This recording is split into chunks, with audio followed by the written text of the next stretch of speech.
¿Confías más en una IA que obedece ciegamente a cualquier gobierno o en una que prefiera perder un contrato de 200 millones de dólares antes que romper sus principios éticos?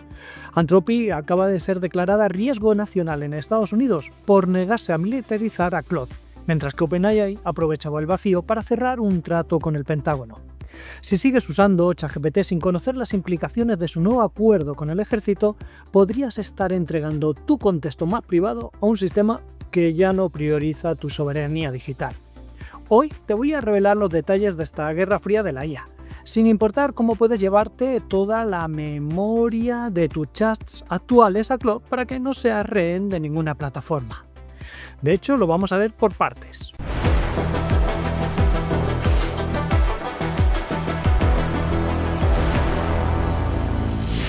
Parte 1. Anthropic contra el gobierno de los Estados Unidos.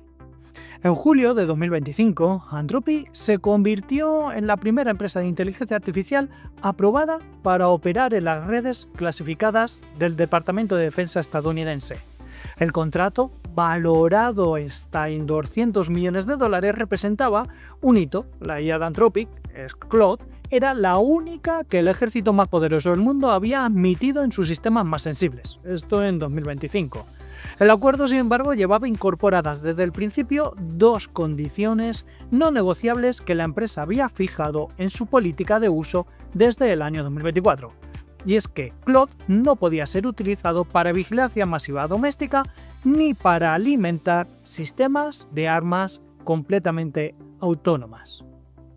Estas restricciones no eran nuevas ni secretas, de hecho, el Pentágono las conocía cuando firmó el contrato, pero el cambio en la administración de Washington cambiaría por completo el tono de la negociación, la estrategia de Hesed y el ultimátum de enero de 2026. Vamos a ver qué es esto, qué significa. Es que en enero de 2026, este año, el secretario de Defensa, Pete Hesed, presentó una nueva doctrina de la IA al departamento.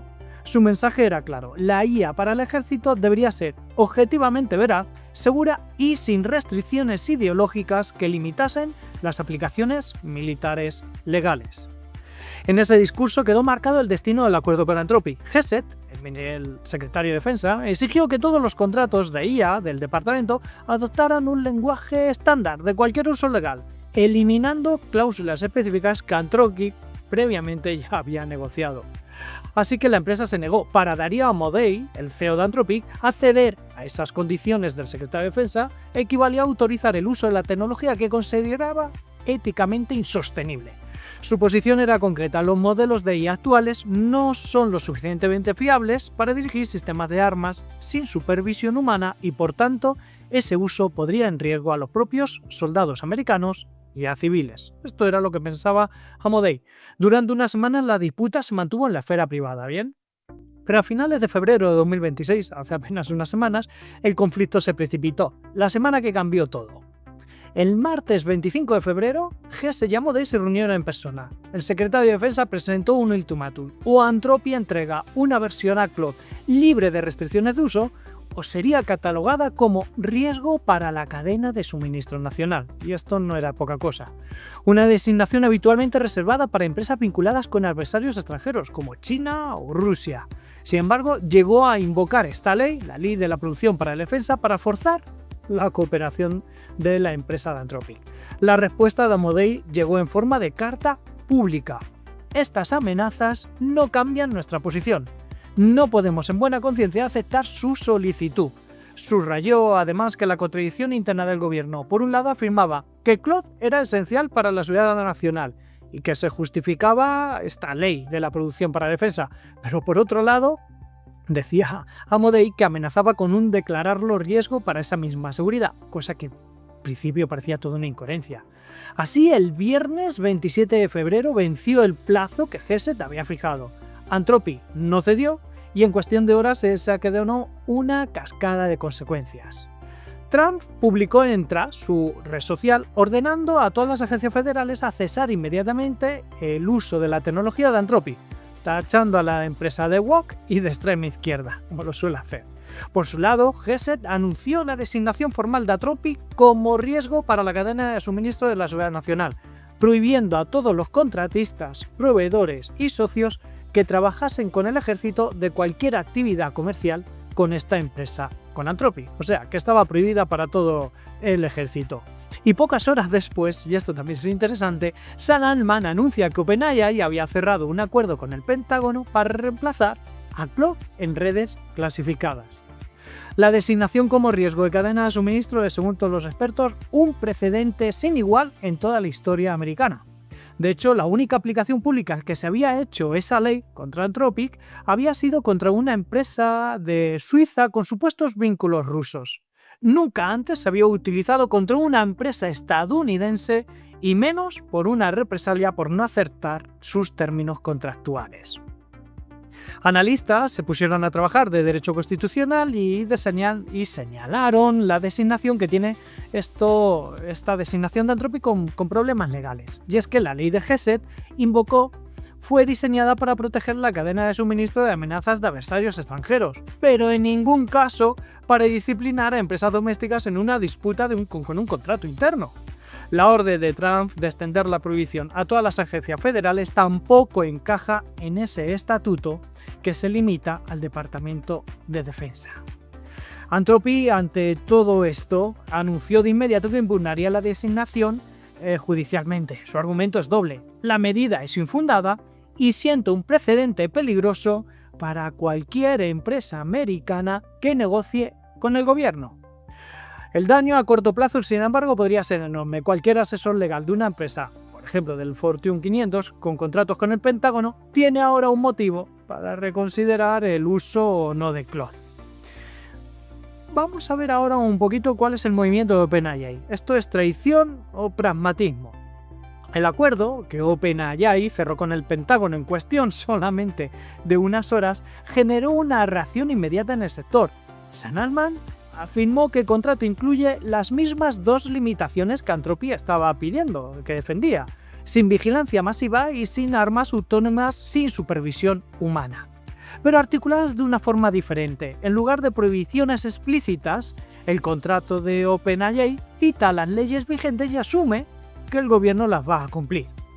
Es una diferencia conceptual, pero que tiene consecuencias enormes. Anthropic quería, en definitiva, que el contrato dijera «no puedes hacer esto», y OpenAI aceptó que el contrato dijera «te comprometes a cumplir la ley vigente».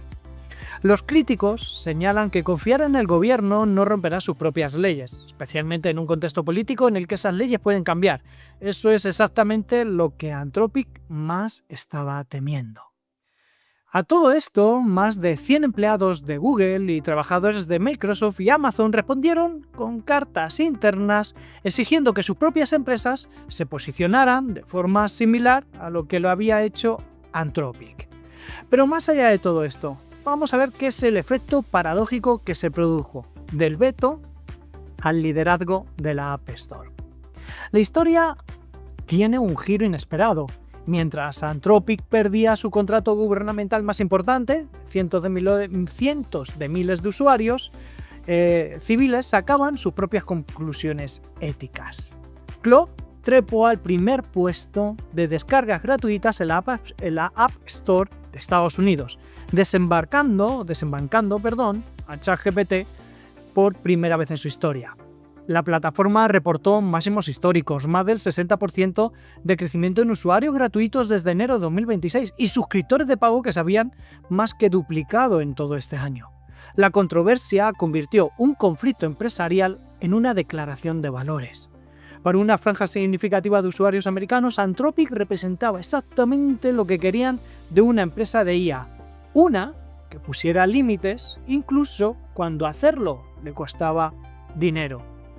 No es la primera vez que pasa que ir en contra del gobierno es algo positivo para el mercado. ¿Por qué será? Vamos a ver la parte 2 de esta historia, la gran migración. La combinación de factores fue explosiva. Por un lado, el acuerdo de OpenAI con el Pentágono generó desconfianza en una parte de su base de usuarios. Por otro lado, Anthropic lanzó en los días más tensos de la disputa una herramienta diseñada para eliminar el mayor obstáculo al cambio, el cambio de ChatGPT por Claude, que es la pérdida del contexto acumulado. La empresa lo resumió en una frase: has pasado meses enseñándole a otra IA cómo trabajas. Ese contexto no debería desaparecer porque quieras probar algo nuevo como lo mío. Para entender que eso importa es necesario entender cómo funciona la memoria en cada una de estas plataformas. Y a ello vamos en las siguientes partes. Parte 3. ¿Cómo funciona la memoria en ChatGPT? ChatGPT implementa un sistema de memoria que funciona en 2 capas. La primera es una memoria explícita accesible desde la propia configuración. Aquí el modelo almacena fragmentos de información que extrae de las conversaciones, por ejemplo, información como tu nombre, tu profesión, tus preferencias de formato, el nombre de tu mascota y que prefieres respuestas concisas, que trabajas con Python o que tienes 2 hijos. Estos fragmentos que ChatGPT almacena son visibles para el usuario, son editables y se pueden eliminar. ChatGPT los puede añadir automáticamente cuando detecte información relevante en tus conversaciones con la herramienta, o el usuario puede pedirle también explícitamente que los recuerde. La interfaz muestra una lista de entradas como si fuera una base de datos personal. Son cortas, factuales y bastante directas. La segunda capa que te comentaba anteriormente de ChatGPT es el historial de conversaciones propiamente dicho. ChatGPT almacena los chats completos y puede acceder a ellos en conversaciones futuras si el usuario lo activa. Sin embargo, esta capacidad no es continua por defecto. Cada conversación nueva comienza sin acceso al historial, al menos que el modelo lo recupere activamente o que el usuario lo proporcione. Esta arquitectura tiene una consecuencia importante y es que ChatGPT puede recordar hechos discretos como tu trabajo o tu nombre, pero no necesariamente la narrativa de conversaciones que has tenido durante meses. Por ejemplo, sabe que trabajas en marketing, pero no puede retener el contexto de aquella campaña en concreto que hiciste hace 3 meses, a no ser que esté guardada explícitamente. ChatGPT también ofrece las llamadas instrucciones personalizadas para su memoria, son las que llamamos Custom Instruction, un campo fijo donde el usuario puede escribir directrices permanentes sobre cómo quiere que el modelo responda. Es un mecanismo manual, consciente, que el usuario configura activamente. Equivale a un briefing permanente que precede a cada una de las conversaciones. Bien, todo este modelo de memoria de ChatGPT tiene una serie de límites en el sistema.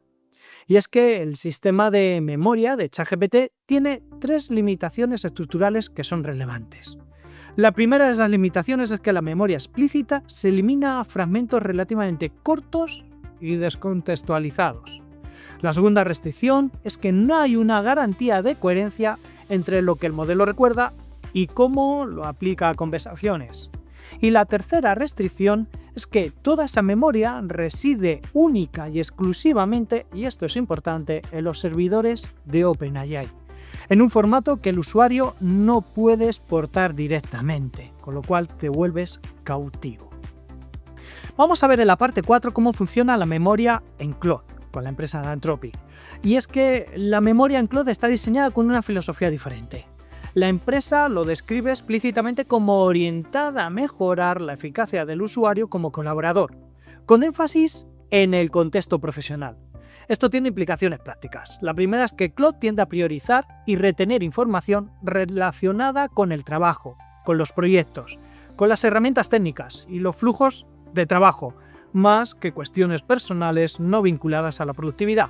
Claude se va a lo profesional. A diferencia del modelo de ChatGPT, donde los fragmentos son mayoritariamente extracción, que va haciendo la propia herramienta de ti, Claude construye la memoria de forma más contextualizada. A medida que interactúas, el modelo no solamente retiene hechos, como por ejemplo que usa Python, sino que construye un modelo de cómo trabajas, qué tipo de respuestas encuentras útiles, qué nivel de detalle requieres, qué proyectos llevas en paralelo o qué errores has corregido en conversaciones anteriores. Esta memoria, la memoria de Claude, es accesible también además desde el apartado de configuración. El usuario puede revisarla, modificarla o eliminarla. La transparencia, por tanto, en Claude es mayor que con algunos competidores, es decir, puedes auditar qué es lo que Claude sabe de ti. Vamos ahora a un tipo de memoria que utiliza Claude, que es la ventana de contexto. Y es que Claude tiene una de las ventanas de contexto más grandes del mercado, lo que significa que puede mantener una memoria activa durante toda una conversación una cantidad enorme de texto. Esto no es memoria persistente entre sesiones, sino la capacidad de razonamiento dentro de una misma conversación extensa. Es la diferencia entre recordar lo que te dijeron hace 2 minutos y lo que te dijeron hace 2 semanas. Pero Claude también tiene otro tipo de memoria, que es la memoria observacional. Claude está desarrollando lo que internamente se denomina memoria observacional, es decir, la capacidad de inferir, de deducir y actualizar el modelo de usuario no solo a partir de lo que dice explícitamente, sino como aquellos patrones que tiene su comportamiento y su iteración. Si siempre corriges un tipo específico de respuesta, Claude lo aprende. Si muestras preferencia por ciertos formatos, se adapta. Esta capa es menos visible para el usuario, pero es la que genera la sensación de que el asistente te entiende de verdad. Esto también conlleva una serie de restricciones. La memoria persistente en Claude requiere de planes de pago, por ejemplo la versión Pro, la versión Más, Teen o Enterprise. En la versión gratuita, el contexto solo existe durante la conversación activa y se pierde al cerrarla. Anthropic reconoce que la función de importación de memoria es todavía experimental. En esta etapa es posible, según dicen ellos, que Claude no siempre incorpore correctamente las memorias importadas. Y vamos a la parte 5, la soberanía de tu conocimiento. Durante meses, años de uso de un sistema de asistente de IA, el usuario construye, desde luego, algo valioso para él y difícil de cuantificar, un modelo de sí mismo. El sistema aprende cómo piensas, cómo trabaja, qué te importa, qué formatos te resultan útiles, qué proyectos llevas adelante. Esta acumulación de información no es trivial, es en cierta medida una representación digital de tu forma de operar en el mundo. Cuando esa información queda atrapada en los servidores de una empresa sucede algo que merecería más atención, y es que pierdes el control sobre una parte de tu identidad productiva. No te la puedes llevar, no puedes auditarla completamente y no puedes decidir quién más tiene acceso a ella. Esto es lo que los técnicos de derecho digital llaman un problema de portabilidad de identidad. En la industria tecnológica digital tradicional, esto lleva décadas debatiéndose, y el problema de los datos personales. Y es que cuando tus datos, tus archivos, tus contactos quedan atrapados en un ecosistema propietario, como puede ser ChatGPT, la respuesta tiene que ser cuidada. La respuesta regulatoria siempre ha sido relativamente efectiva. Por ejemplo, en Europa tenemos la RGPD, que es la portabilidad de datos en redes sociales o con estándares de interoperabilidad. Esto con los datos y con los ficheros, pero aquí el problema con la IA, el problema del conocimiento que le damos sobre nosotros a una IA es más sutil. No se trata solamente de tus archivos, se trata del modelo cognitivo que el sistema ha construido sobre ti. Cambiar de asistente de IA no es como cambiar de banco y transferir tu saldo. Cambiar de asistente de IA es lo más parecido a cambiar de terapeuta y tener que reconstruir desde cero meses de trabajo sobre ti mismo. La fricción es enorme y esa fricción es en parte intencionada. Y es que aquí hay una simetría en ese contexto. Hay una simetría enorme en el conocimiento que pocas veces se verbaliza. Las empresas de IA saben muchísimo sobre ti. Saben en qué piensas, cómo resuelves problemas, cómo te genera o qué te genera ansiedad, qué proyectos te importan. Sin embargo, tú sabes muy poco sobre cómo esa información se almacena, se procesa, se protege o eventualmente se usa para entrenar modelos futuros. El escándalo que te he contado, el escándalo del Pentágono con Anthropic, pone este desequilibrio en un primer plano inesperado. La pregunta que miles de usuarios hicieron fue solo ¿confío en OpenAI para no colaborar con el ejército en formas que me preocupan? La pregunta realmente importante es ¿qué pasa con todo lo que ChatGPT sabe de mí? Si la empresa entra en acuerdos que no apruebo. Una reflexión, independientemente de qué asistente de IA utilices hoy, hay un conjunto de preguntas que deberías poder responder en cualquier momento. ¿Puedes ver exactamente lo que el sistema sabe de ti? ¿Puedes modificar o eliminar cualquier fragmento de esa información? ¿Puedes exportar tu contexto completo en un formato legible?